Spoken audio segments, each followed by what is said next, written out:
Assalamualaikum warahmatullahi wabarakatuh. Alhamdulillah, nahmaduhu wa nasta'inuhu wa nastaghfiruh wa na'udzu billahi min syururi anfusina wa min sayyiati a'malina. May yahdihillahu fala mudilla lahu wa may yudlilhu fala hadiyalah. Asyhadu an la ilaha illallah wahdahu la syarikalah wa asyhadu anna Muhammadan abduhu wa rasuluhu la nabiyya ba'dah. Allahumma salli ala Sayyidina Muhammad wa ala ali Sayyidina Muhammad. Rabbi israh li sadri wa yassir li amri wahlul 'uqdatam min lisani yafqahu qawli.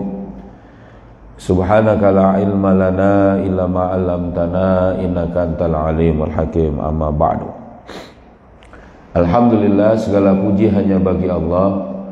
Salawat serta salam semoga selalu tercurah kepada junjungan kita Nabi Muhammad sallallahu alaihi wasallam serta keluarganya, sahabatnya dan juga para pengikutnya yang setia dengan ajarannya hingga akhir zaman.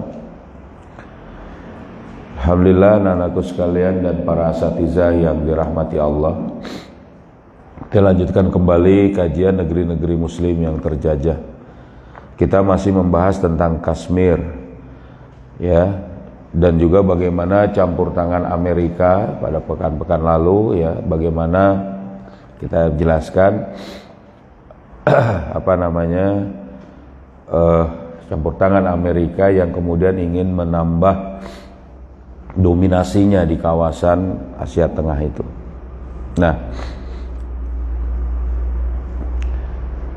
Nah, dikatakan di sini, ya,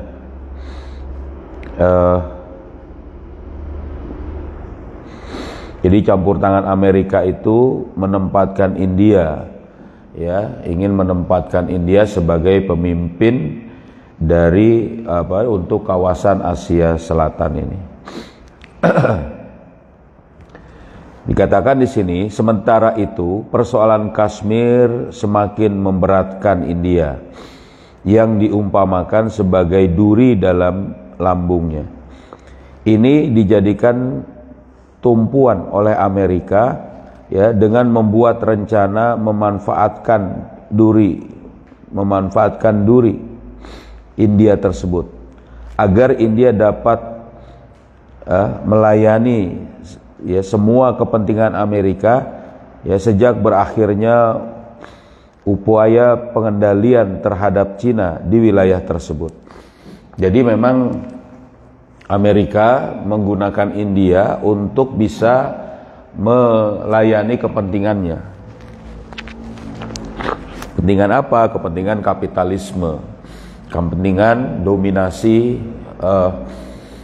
ekonomi, bisa jadi banyak, ya, pada waktu itu. Juga pengaruh dan juga seperti yang kita juga pernah bahas, ya, adalah bagaimana mendikte, ya, negara-negara kawasan Asia Selatan itu. Amerika mencoba mendikte Cina tapi susah, makanya dia menggunakan jalan melalui India. Tentu saja hal itu dilakukan agar panasnya persoalan Kashmir, ya, tidak mempengaruhi terhadap perang Amerika di Afghanistan, ya, tidak berpengaruh terhadap perang Amerika di Afghanistan. Jadi ini tahun 2000-an seperti kita sudah bahas. Di Afghanistan tahun 2003 Amerika melakukan invasi ke Afghanistan, ya, sampai tahun 2022 ini, ya, dari tahun 2003, nah, sampai 2021, ya. Nah, kemudian, ya, mereka kemudian angkat kaki dari Afghanistan. Nah, ini adalah kondisi di mana Amerika memang menjadi turut campur dalam masalah Kashmir ini. Tapi ya boro-boro akan membuat kebaikan bagi Kashmir, yang ada adalah dia hanya melanggengkan tadi, menguatkan dominasinya sendiri. Nah, Amerika memiliki dua negara yang berada di bawah cengkraman hegemoninya, yaitu India dan Pakistan, sehingga mempunyai kesempatan untuk mewujudkan kesepahaman di antara kedua negara tersebut seputar Kashmir. Jadi ini Pakistan itu sudah jelas menjadi negara antek Amerika, negara pengikut Amerika. Sedangkan India itu sebenarnya masih berdiri dua kaki. Secara struktur persemakmuran, India masuk dalam negara persemakmuran, negara di bawah kendali Inggris. Tapi Inggris sendiri tidak betul-betul kuat karena Inggris bukan negara adidaya, sehingga dia tidak lagi betul-betul mengontrol India. Nah, jadi pemimpin-pemimpin India itu ada yang memang sangat loyal kepada Inggris, ada yang kemudian juga menjadi ya sangat loyal juga kepada Amerika, di samping dia tetap menjalin hubungan dengan Inggris.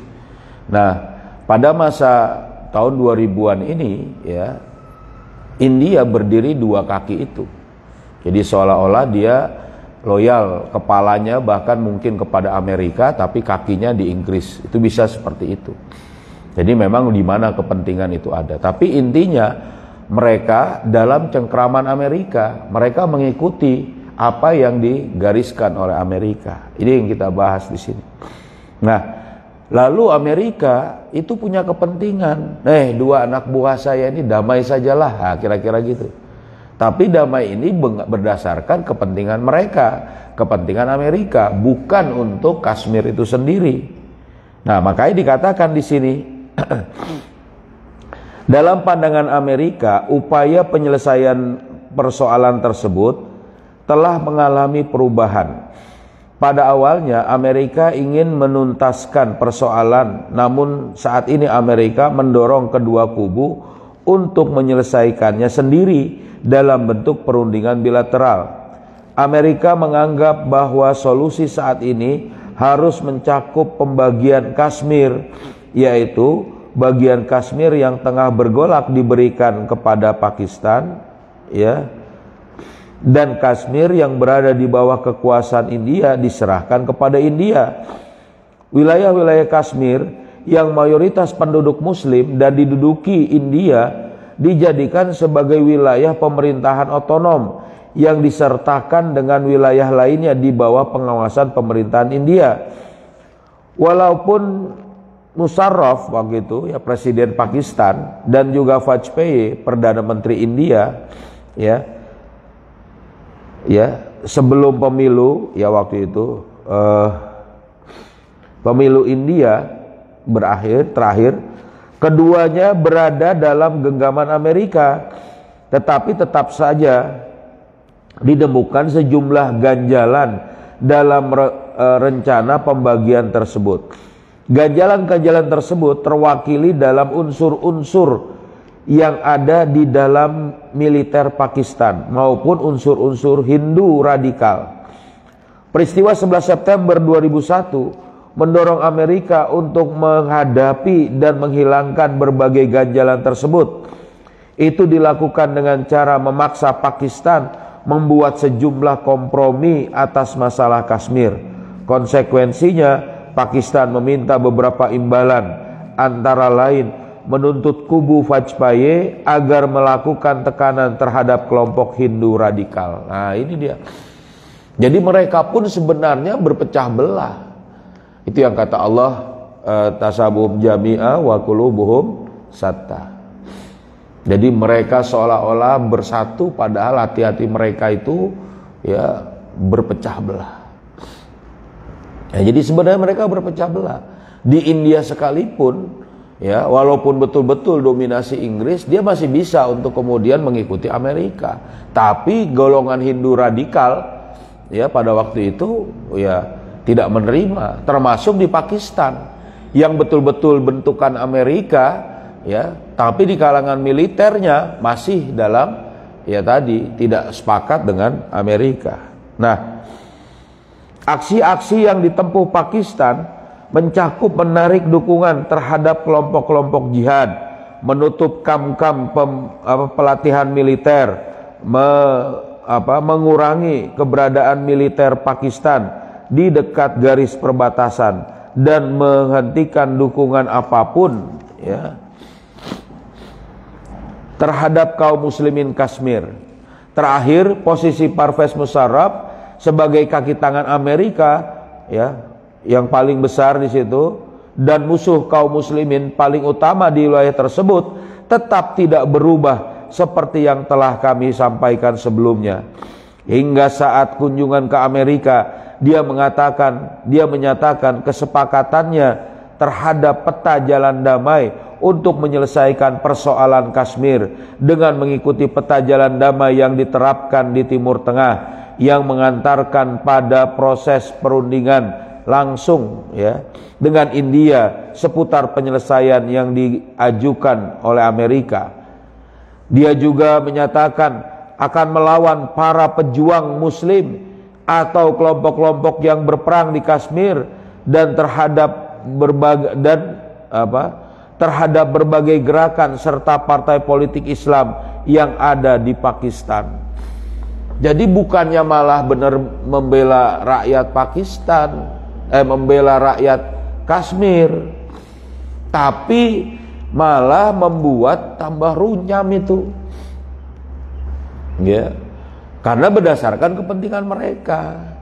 Bahkan orang Pakistan yang kemudian membantu orang Kashmir itu juga malah diperangi, dilarang oleh Pakistan sendiri. Nah, ini kan malah lebih kacau, gitu ya. Nah, Amerika terhadap adanya hasil konkret dari langkah-langkah tersebut sebagai tambahan untuk mendukung Vajpayee dan partainya dari pemilu India pada saat itu. Saat pemilu India, ya, Amerika mendukung mendukung Vajpayee, ya kan, dalam aspek militer, dan melarang Pakistan memiliki persenjataan canggih seperti penolakan penyerahan sejumlah pesawat, ya, walaupun Pakistan telah melakukan pembayarannya. Jadi malah lebih aneh, Pakistan membeli pesawat kepada Amerika, sudah dibayar, malah gak dikasih. Dengan alasan apa? Dengan alasan, ya tadi, dianggap mendukung, membiarkan militer atau kaum muslimin atau kelompok-kelompok di Pakistan, ya, membantu kaum muslimin di Kashmir, ya, padahal sudah dibayar, ya. Serta Amerika ini, serta bersama-sama India melakukan kesepakatan kerjasama strategis. Jadi bahkan malah bekerja sama lagi, ya. Pakistan dan India itu negara yang memiliki nuklir, ya. Jadi betul-betul sebenarnya kekuatannya itu ada, ya, untuk kemudian mereka membuat keadaan kawasan tadi lebih baik lagi, gitu. Kalau mereka mau, tapi ya tadi mereka dalam cengkeraman Amerika. Itu dilakukan Amerika dengan tujuan menunjukkan dukungannya terhadap Vajpayee di depan bangsa India dan menonjolkan keunggulan kekuatan militer India atas Pakistan, musuh mereka. Amerika juga mendukung Vajpayee dalam aspek ekonomi dengan meningkatkan perekonomian India. Semuanya dilakukan Amerika karena adanya peluang bagi partai Kongres yang jauh lebih kuat. Partai Janata yang didukung oleh kelompok, ya, miskin tidak akan sanggup menghadapi partai Kongres kecuali dengan dukungan Amerika. Jadi mereka pun memberikan dukungan kepada urusan dalam negeri India. Bayangin. Jadi masuk ke seluruh urusan. Ya, kalau dalam kitab Mafahim Siyasiyah itu dijelaskan, Amerika itu negara adidaya yang masuk ke seluruh lini, baik ekonomi tentu saja, sipil, ya kan, sosial, ya di situ, masalah pendidikan, sakofah, bahkan tadi militer, bahkan urusan dalam negeri apapun bisa masuk Amerika itu. Dan itu yang menjadi karakter mereka, termasuk dalam dukungan terhadap partai-partai politik di negeri-negeri kaum muslimin. Nah, atau bahkan di negeri-negeri, ya bukan negeri kaum muslimin, ya, tapi mereka bagaimana? Memiliki kepentingan dengan negeri kaum muslimin. Partai politiknya diapain? Didukung oleh Amerika. Ya. Nah, terpuruknya Partai Janata justru datang dari adanya dukungan tersebut, terutama dukungan ekonomi Amerika, memberikan banyak dukungan ekonomi maupun dana yang sangat besar pada pemerintahan Janata. Itu dilakukan untuk membangun konglomerasi sehingga terbentuk berbagai berbagai perusahaan dan peningkatan ekonomi, ya. Namun berjalan mengikuti pola kapitalistik yang semakin menambah tumpukan harta, ya, yang semakin menambah penumpukan harta. Tentu saja cara tersebut tidak sesuai dengan negeri yang memiliki banyak orang miskin. Akibatnya orang-orang kaya dan perusahaan-perusahaan besar dari industri bermunculan di daerah kota, ya, tetapi di perkampungan dan pedesaan jumlah orang-orang miskin semakin meningkat. India itu negara, ya, kalau beberapa waktu yang lalu itu negara dengan jumlah penduduk terbesar kedua di dunia setelah Cina. Nomor 3 Amerika. Nah, India itu orang miskinnya banyak, gitu ya. Tapi Amerika memberikan langkah untuk mempengaruhi, meningkatkan kekuatan partai yang menjadi dukungan dia, itu dengan cara apa? Membuat konglomerasi, membuat perusahaan-perusahaan besar yang itu kemudian menggurita. Akhirnya yang paling mendapati keuntungan di situ ya orang-orang kaya. Orang miskin ya tetap saja miskin terus dan makin banyak. Ya. Kalian nanti kalau sempat pelajari tentang bagaimana keadaan penduduk India, ya, itu bisa terlihat bagaimana kumuh, ya kan, kotor, bahkan ya apa saja itu kemudian dimakan oleh mereka. Kenapa? Ya, tadi ketimpangan ekonomi. Ya, di satu kota, ya, itu ada orang yang berjualan apa coba? Berjualan kelapa. Kelapa seperti yang dijual di pasar. Itu banyak. Ya, kelapa dia jual, dibuka, kulit kerasnya itu, batoknya itu kelapa tua, bukan kelapa muda, kelapa tua yang buat santan itu. Dibuka, dibelah, dijual, diplastikin, dipakai kertas. Itu saking apa? Saking penduduknya itu banyak dan memang mereka apa saja bisa jadi tadi sumber perekonomian. Bahkan menjual mentimun pakai garam. Timun bawa keliling-keliling, dikupas, dibelah, pakai kertas dijual. Kalau kita di sini kira-kira gimana? Laku nggak? Capek kita. Apa sedikit pohon kelapa di sana? Banyak. Orang India itu juga daerah dekat Khatulistiwa kok, ujung sebelah sini bawahnya itu. Ya, masih daerah-daerah yang hutan lebat. Ya. Ini yang terjadi. Kemiskinan sangat merajalela. Jadi sampai-sampai untuk memenuhi kebutuhan-kebutuhan itu sendiri, mereka terus-menerus untuk saling tergantungan. Ya. Nah, ini yang kemudian dilakukan Amerika di India tadi. Keadaan ekonomi dengan semakin lebarnya jurang antara yang kaya dan miskin diperburuk dengan adanya unsur kedua, yaitu radikalisme agama pada orang-orang Hindu.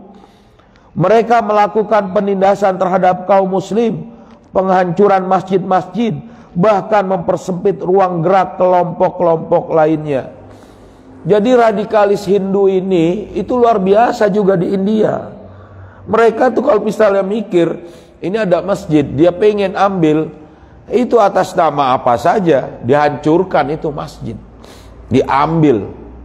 Ya, terakhir masih bulan-bulan kemarin, bulan-bulan ini, ya sempat kita bahas juga di India itu perempuan-perempuan memakai kerudung itu sudah diintimidasi di luar, di jalanan, di pasar, ditarik, disuruh buka. Bahkan di sekolah-sekolah negeri tidak diperbolehkan itu anak-anak perempuan memakai kerudung, memakai jilbab. Ya, ini terjadi di India. Kenapa? Karena itu pun masalah yang terjadi gara-gara tadi radikalis, kaum radikalis Hindu tadi betul-betul membuat rusak ya tatanan sosial kemasyarakatan di India. Ditambah lagi dengan adanya unsur ketiga. Jadi yang ketiga di situ apa? Yaitu semakin kuatnya partai Kongres dan aksi politiknya yang lihai. Ya. Dan didukung Inggris. Ya, partai Kongres ini partai tua. Ya. Dan ini ada dukungan Inggris. Nah, makin kuat lagi dia. Mereka inilah yang menumpas kelompok agama radikal yang ada di Janata, ya. Seraya menampakkan sikap sekuler Partai Kongres. Partai Kongres tidak mendukung satu agama tertentu, ya kan? Partai Kongres melakukan penyerangan terhadap konglomerat kapitalis dengan menampakkan sikap kekikirannya. Dengan menampakkan sikap kekiriannya, salah baca ya, dan menyerukan didirikannya berbagai perusahaan negara dan menyediakan lapangan kerja bagi buruh maupun orang-orang miskin. Setelah itu, Partai Kongres memusatkan perhatiannya pada sikap Partai Janata yang mengenai masalah Kashmir, dengan menampakkan lemahnya sikap Partai Janata di hadapan Pakistan. Partai Kongres menolak wilayah Kashmir yang telah diduduki India dijadikan sebagai topik perundingan karena Nehru sendiri, Jawaharlal Nehru, ya, dulu ya Perdana Menteri India, orang tuanya Indira Gandhi, ya. Indira Gandhi juga ini adalah Perdana Menteri India yang dulu, ya. Ini bagaimana telah menggabungkan wilayah tersebut melalui sebuah keputusan, melalui sebuah keputusan yang ditetapkan tahun 1956, yang menyatakan bahwa Kashmir merupakan bagian yang tidak terpisahkan dari India. Makin runyam jadinya ini. Nah, ini gimana nasib kaum muslimin? Ya, hasil akhir pemilihan umum pada tanggal 10 Mei 2004 ya, berupa kekalahan bagi Partai Janata, ya. Bharatiya Janata Party, ya gitu ya, yang berkuasa, dan kemenangan bagi Partai Kongres yang didukung Inggris. Hasil itu mengantarkan kepada buyarnya rencana Amerika untuk menyelesaikan persengketaan Kashmir melalui jalan mewujudkan pendekatan di antara kedua negara. BJP harus menghadapi pilihan sulit, yaitu menghancurkan rencana Amerika atau menempatkan India di hadapan kekuatan Cina yang semakin tumbuh. Jadi akhirnya rencana Amerika ini pun tidak berhasil. Nah, satu lagi sini.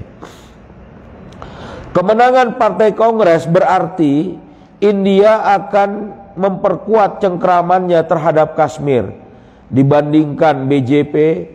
Hal itu mulai menampakkan kejelasannya pasca kemenangan Partai Kongres. Pada tanggal 5 Mei 2004, Penasehat Keamanan Nasional India saat ini, Dixit menyatakan, kami akan semakin kuat dalam mencengkram Kashmir.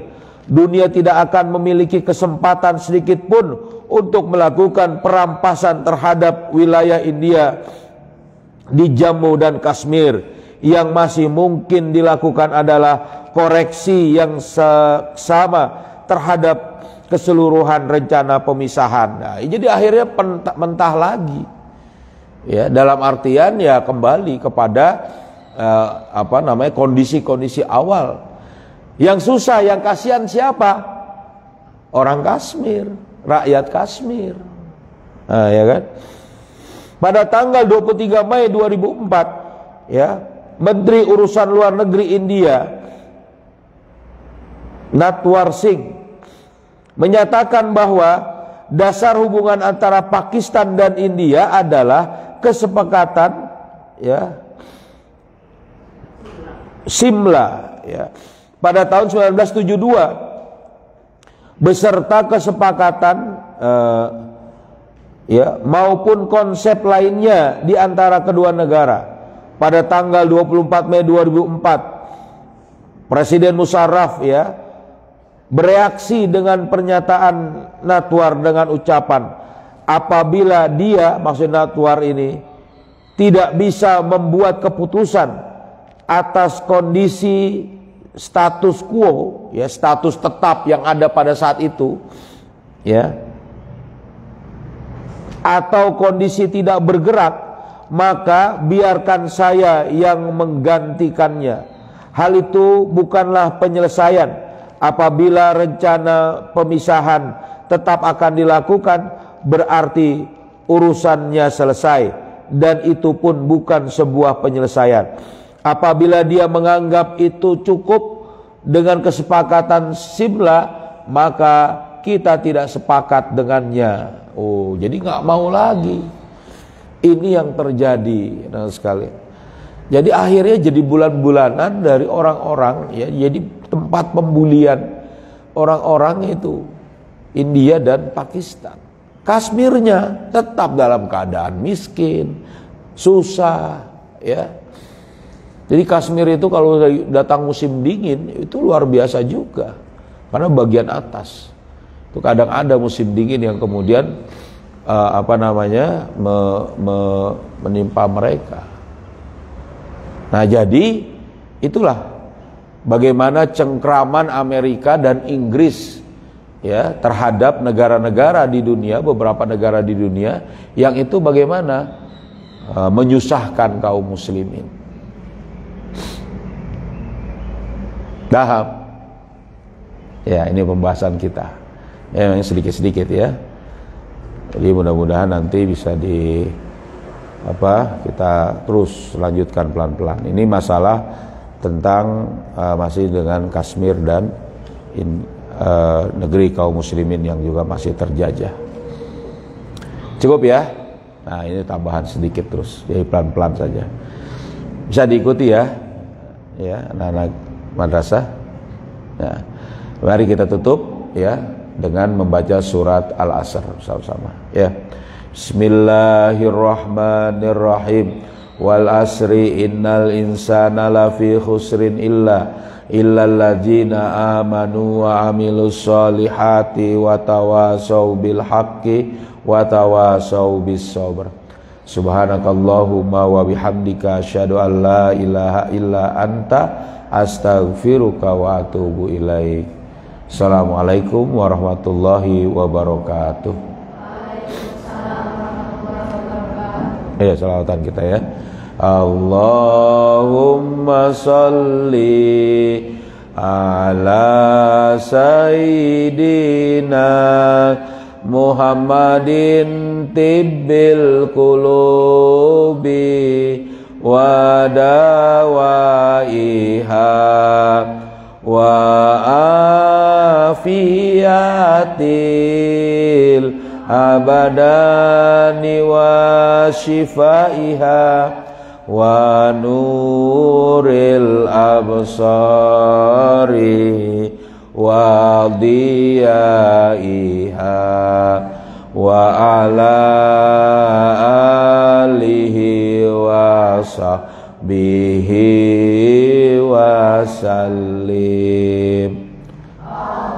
Allahumma salli ala sayyidina Muhammadin tibbil qulubi wa dawaiha wa afiyatil abadani wa shifaiha wa nuril absari wa diyaiha wa ala alihi wa sahbihi wa sallim. Allahumma salli ala sayyidina Muhammadin tibbil qulubi wa dawaiha wal afiyatil abadani wa shifaiha wa nuril absari wa diyaiha wa ala alihi wa sahbihi wa sallim. Alhamdulillah.